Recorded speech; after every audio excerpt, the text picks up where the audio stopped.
D'habitude, c'est toi qui fais les interviews. Tout à fait. Qui es-tu? Tu peux m'expliquer? Alors moi je suis Jérémy, je suis un journaliste indépendant basé à Marseille. J'ai bossé pendant 10 ans dans les médias rap et du coup bah, forcément 10 ans de carrière dans les médias rap ça crée... J'ai un passif on va dire et surtout à Marseille ce qui fait que voilà, j'ai la chance de connaître beaucoup d'artistes de la ville et forcément quand tout le monde se réunit ici on a envie de soutenir un événement comme le Funky Festival et d'être là parce que c'est un plaisir, on ne fait pas que travailler dans la vie. Je te vois dans beaucoup d'événements, d'ailleurs. Effectivement, c'est le cas. Yes. Je te vois souvent. Tu es toujours dans les loges aussi, Ouais. ce qui n'est pas anodin, ce qui n'est pas Bah ouais. facile, simple. Simple. Bah, alors, donc tu veux dire d'entrer dans les loges ou... Ouais, d'entrer dans les d'avoir loges, de pouvoir être avec les artistes, etc. Bah, c'est ce que je te disais, en fait c'est un privilège que j'ai acquis par mon métier parce que tous ces artistes-là, j'ai eu la chance de les rencontrer, soit justement lors d'événements, soit j'ai eu la chance de passer des moments privilégiés avec eux parce que je les ai interviewés. Et du coup ça crée des liens. Et forcément quand tu crées des liens avec des artistes qui avant tout restent des humains, bah, tu peux justement avoir ce privilège de pouvoir voir l'envers du décor, de vivre des moments un peu plus humains avec ces artistes-là qui nous ont bercés, qui ont bercé beaucoup de gens. Et de les voir un peu en dehors de leur cadre professionnel en loge, c'est toujours des grands moments. C'est pour ça que j'aime beaucoup, entre deux concerts, aller en loge. Qu'est-ce qu'il y a de spécial, de si spécial avec les artistes marseillais? Bah, les rappeurs de Marseille, c'est quand même une... comment je pourrais dire pour être vraiment exhaustif, je pense qu'il y a vraiment une identité à Marseille qui fait que... On parle beaucoup de solidarité marseillaise entre les artistes, parce qu'en fait, Marseille, c'est un peu une ville qui a... Je ne vais pas te faire un essai sur la ville de Marseille, mais c'est une ville qui a beaucoup souffert d'inégalités, qui a été mise au banc, aussi sur la scène rap. Et du coup, en fait, il y a un peu ce truc de Marseille seul contre le reste du monde, qui fait que ça a soudé, en fait, beaucoup les artistes de la ville. Donc on le voit dans l'histoire du rap marseillais. Il y a la première génération qui a soutenu la deuxième, IAM, FF, 3ème œil, Psychiatre, Tool. Tout ça se sont suivis et en fait c'est juste une continuité. C'est pour ça que je pense tous ces artistes ils sont liés. Et on le voit d'ailleurs, Marseille c'est une petite ville et beaucoup se connaissent. Et du coup je pense que c'est ça. Comme c'est un grand village, que tout le monde se connaît, forcément il y a des émulsions entre les artistes qui font qu'il y a une identité unique à Marseille. Effectivement, la scène émergente, là, c'est des artistes en développement, donc ils sont encore en train de se créer, trouver une identité. Ils sont encore faciles à approcher parce qu'ils n'ont pas trouvé encore, ils n'ont pas encore connu le grand succès, le succès du grand public. Les artistes qui sont en pleine carrière, qui sont vraiment dans le pic de leur carrière, je pense à des mecs comme SCH, comme Jul, même des artistes plus jeunes mais qui pètent aussi comme Stony Stone, sont quand même plus difficiles à approcher parce qu'ils sont encore dans les trucs d'image, etc., de contrôle de leur carrière. Par contre, effectivement, les anciens, ceux qui ont déjà, entre guillemets, un héritage, qui ont déjà fait leurs preuves, eux, ils sont beaucoup plus accessibles parce qu'en fait, voilà, ils ont plus rien à prouver. Ils ont passé le moment où justement ils étaient un peu dans le feu de l'action, etc. Ils sont beaucoup plus posés, beaucoup plus sages aussi. Et du coup, effectivement, c'est plus facile de les approcher. Certains, tu peux effectivement les croiser en ville parce qu'ils sont chez eux et que pourquoi ils se cacheraient en fait. Donc c'est possible, effectivement. Après, on le voit surtout dans les événements comme ça. Là, on a vu des artistes qui venaient en visite aussi, qui se mélangeaient avec le public, qui faisaient des photos avec les gens. Donc ils sont vraiment dans une logique de rendre en fait ce que le public les a rendus pendant toutes ces années, je pense. Il leur a donné pendant toutes ces années, ils le rendent en se montrant accessible en fait et comment dire, présent pour leur public, je pense. Est-ce que tu as beaucoup interviewé des rappeurs des quartiers nord?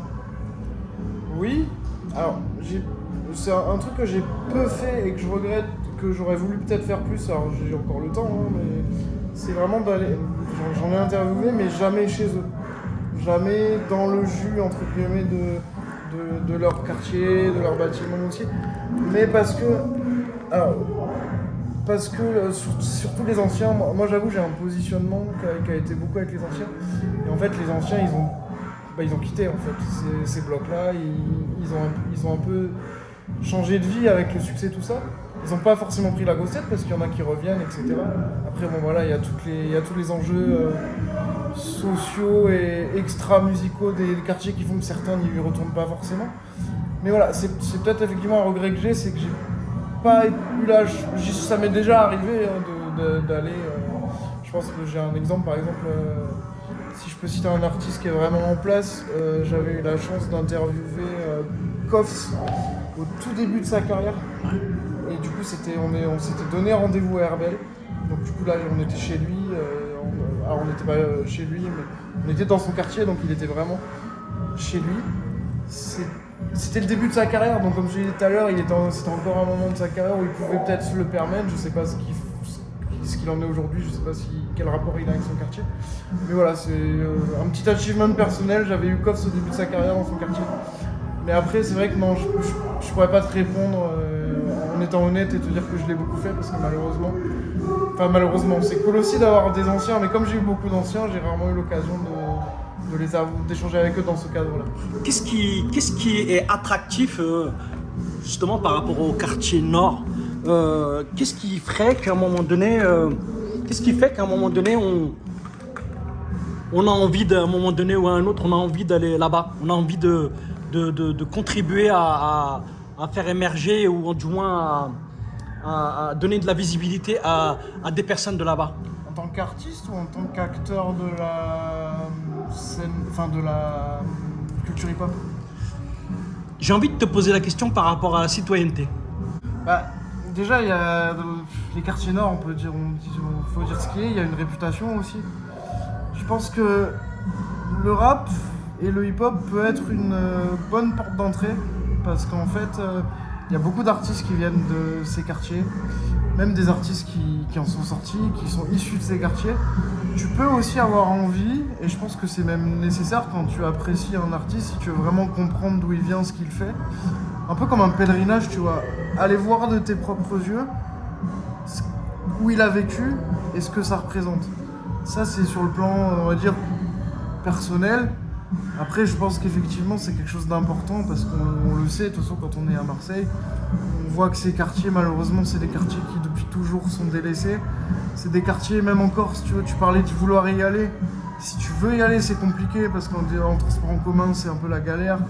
En voiture, c'est isolé aussi. Enfin, t'as presque l'impression, en fait, de sortir de Marseille quand tu vas là-bas. C'est pas évident et évidemment, ça gagnerait à l'être. Et bien sûr que dans mon idéal, après voilà, malheureusement j'ai pas la force, les moyens de le faire, mais évidemment il faudrait que ces quartiers soient reconnus à leur juste valeur, pour ce qu'ils représentent, pour les talents qu'ils abritent, pour leur histoire aussi, parce qu'il y a une grande histoire. Et surtout en fait il faudrait enfin les considérer, quoi, les traiter comme ils le méritent. C'est un peu bateau ce que je te dis, mais... Non, c'est pas du tout bateau, et justement, on arrive un petit peu au sujet que je voulais traiter, c'est par rapport vraiment à ces quartiers que, mine de rien, même certains journalistes vont délaisser, certains mass médias vont délaisser, et à un moment donné, c'est vrai qu'on a tendance à faire le tour de la ville pour après consacrer du temps à ces personnes-là, tu vois. C'est même pas... Moi j'irais même plus loin, je te dirais que... Je trouve en tout cas, et je te dis ça, j'ai aussi ma part de responsabilité parce que j'ai été journaliste et finalement... Enfin je suis journaliste et finalement j'y suis allé très peu. C'est qu'en fait souvent quand ils sont justement traités, ils sont traités sous un angle qui est un peu pathos et souvent négatif. Alors après il y a des initiatives effectivement solidaires qui se démarquent. Je pense à l'après-M qui a fait son petit buzz dans les quartiers nord, quoi. Parce qu'effectivement c'est quelque chose d'incroyable ce qu'ils ont fait. Mais c'est encore trop rare, alors qu'on le sait, sans même y aller, si tu côtoies des gens qui viennent de ces quartiers, tu sais qu'il se passe des choses là-bas. Ouais. Tu sais qu'il y a des gens qui se battent de près ou de loin pour aider les jeunes dans le social. Enfin, personnellement, je connais beaucoup qui font du social dans les quartiers nord, qui aident les quartiers défavorisés à avoir accès à la culture notamment, tu vois. Il y a des gens qui se battent et malheureusement, c'est vrai que c'est pas très mis en avant parce qu'effectivement, c'est pas trendy, c'est pas forcément sexy, mais ça gagnerait malheureusement, à être mis en lumière. Parce qu'il y a vraiment des talents et des personnes qui se battent pour se faire entendre et qui, pour le coup, ne devraient pas être considérés comme des citoyens de seconde zone. Tu parlais de citoyenneté, c'est important de... Après voilà, on va parler un peu noix-paillant, mais bon, c'est difficile, c'est parce qu'il y a beaucoup d'enjeux, il y a beaucoup de machins. Mais forcément, voilà, mon idéal à moi qui, en tant que personne privilégiée, qui suis issu d'un milieu classe moyenne favorisée, j'ai pas connu, tu vois, la détresse, la misère que peuvent connaître certaines personnes qui sont issues de ces quartiers. Mais pour avoir côtoyé beaucoup de personnes, de par le fait que je baigne dans la culture hip-hop, bah, j'ai eu vent d'histoires, de parcours de vie de ces personnes. Et en fait, c'est tellement enrichissant d'entendre ces gens-là. Et bien sûr qu'on mériterait de... Il faut leur donner la parole. Par exemple, si je te dis Puissance Nord, par exemple, Les gens. Qu'est-ce que... regrouper les membres, même l'entourage finalement de ce groupe-là, Puissance Nord, qui, à mon sens, est sous-coté, mis de côté, pas mis en valeur, si ce n'est justement dans des festivals comme ça, ou certaines, dans certains comment dire, certains lieux marseillais où ils vont pouvoir être sur scène et montrer leur talent. Ouais. Mais au niveau national, tu vois, C'est vrai que Puissance Nord, c'est un groupe, ils sont un peu glissés dans l'interstice des deux générations, tu vois, je dirais entre FF 3ème œil et Psychiatre de la Rime, tu vois. Et ils ont pas eu l'éclat. C'est vrai, c'est un constat, ils ont pas explosé à l'échelle nationale, alors qu'à Marseille, ils sont respectés de toutes les générations d'artistes, que ce soit les anciens, que ce soit les plus jeunes. Tu vas voir à Marseille, Puissance Nord, c'est un groupe pilier, et tu le vois quand ils viennent justement dans des festivals comme le Funky Festival et d'autres événements. Je les ai vus il y a pas longtemps, enfin il y a un petit moment maintenant, mais au concert il me semble qu'ils étaient là au concert du 3ème œil, il me semble. les 30 ans. Les 30 ans du 3ème œil, c'est ça. Et en fait, là-bas, ils sont accueillis comme des héros locaux, tu vois. Et c'est un peu des rois sans couronne. Ils ont la couronne à Marseille. Nous, on sait qu'ils ont du talent. Tu vois, il y avait Fahar tout à l'heure qui était Exactement. traîné dans les coulisses du festival. On l'a vu tout à l'heure. Et il y a des gens qui viennent le voir parce qu'ils savent ce qu'ils représentent. Mais voilà, factuellement, c'est vrai que le groupe a peut-être pas eu la reconnaissance qu'il méritait.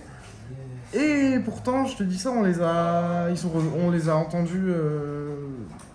Il y a beaucoup de gens qui. Il y a aussi. Je divague un peu. Ils ont été aussi moins productifs, ils ont été moins présents, moins visibles, donc forcément ça a moins explosé pour eux. Mais on les a vus sur les différentes compiles. Ces dernières années, il y a eu beaucoup de compiles de rap marseillais, très organisés, Nouvelle Ère, des trucs comme ça. Ils ont toujours été dessus.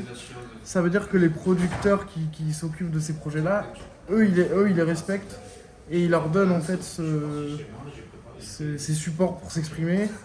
Voilà, maintenant après c'est à eux je dirais pas prouver parce qu'ils n'ont plus rien à prouver, mais je pense que s'ils ont envie de faire du son, ils le feront. Et en tout cas à Marseille, c'est sûr que ça va être bien reçu. Après on verra à l'échelle nationale, on verra, mais je suis même pas sûr qu'aujourd'hui, il faudrait leur poser la question, mais je suis même pas sûr qu'aujourd'hui c'est ce qu'ils cherchent. Je pense qu'ils sont satisfaits T'as raison. de leur statut aussi. Exactement, oui. Mine de rien, roi sans couronne, c'est un statut qui est un peu ingrat parce que quand tu l'es, sur le moment, tu le vis un peu mal, mais après, au final, t'es quand même un roi. Et du coup, la postérité, elle te rend hommage, tu vois. Donc au final, même si t'as pas eu un prime de fou comme certains autres groupes, bah, la vérité, c'est que la postérité parle d'elle-même et l'héritage parle de lui-même. Et en tout cas, pour moi, ils sont quand même dans la légende. Là, il y en a deux légendes, là, t'as vu? Ouais, bien sûr. Il y a Faflarage et DJ Rebelle. Ouais. Là, c'est vrai qu'on est sur le. Tu connais DJ Rebelle? Bah, je l'ai croisé moins que Faf, Ouais. mais on s'est déjà croisé, ouais. DJ Rebelle. À très bientôt, Inch'Allah. Très bientôt. On s'est moins croisé que Faf parce que forcément les DJ sont moins exposés, mais on s'est croisé, ouais. Très très grand DJ Bah, bien sûr, c'est Ouais. une des références. depuis le début. je sais pas quel âge il a, mais il était là, moi j'étais pas né. Hein. Et puis sous le swing, enfin. Voilà quoi. Un radical, ouais. Ouais, que dire? Comment on te trouve sur internet? Comment on me trouve sur internet? Alors, je suis plutôt actif sur Instagram. Ok. Bon, mon blast c'est Jérémy Léger.